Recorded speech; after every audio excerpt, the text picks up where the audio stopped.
same person no matter who he was with or where he was. And for me, that's the definition of integrity. That honesty was matched by love, it was matched by faith. And in both public and private, my grandparents did fundamentally live their lives in an effort, as the Bible says, to do justice, love mercy, and walk humbly with their God. Sometimes I feel and felt like I shared my grandfather with the world. Today is one of those days. But really, he shared the world with me. The power of an atom, the beauty and complexity of a South Georgia forest. When we fished, he celebrated the majesty of everything from the smallest minnow to that grand circulation of waters. And he shared this love with my boys, taking these Atlanta public school kids out into the fields to show them about row crops and wild plums. In the end, his life is a love story. And of course, it's a love story about Jimmy and Rosalind and their 77 years of marriage and service.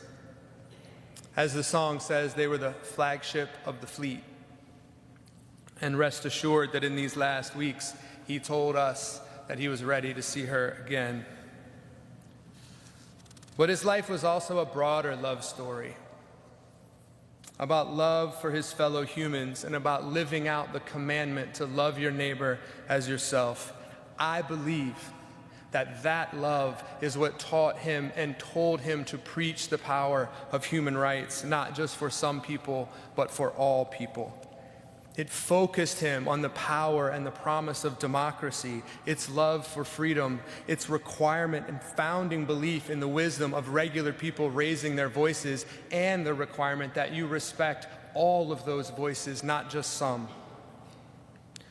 That conviction made him a naval officer who believed and demonstrated, as you've heard, that the greatest power of America was not the military, but its values. And those values were personal to him, and he lived them both publicly and privately.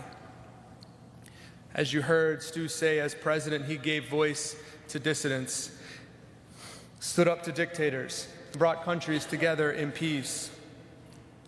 His heart broke for the people of Israel. It broke for the people of Palestine, and he spent his life trying to bring peace to that holy land. And he talked about it at the dinner table. It was the same in public as it was in private. And for the last 40 years, as you've heard, he spent his time living out that love and that faith alongside the poorest and most marginalized people in the world. And that work, again, has been based fundamentally on love and respect.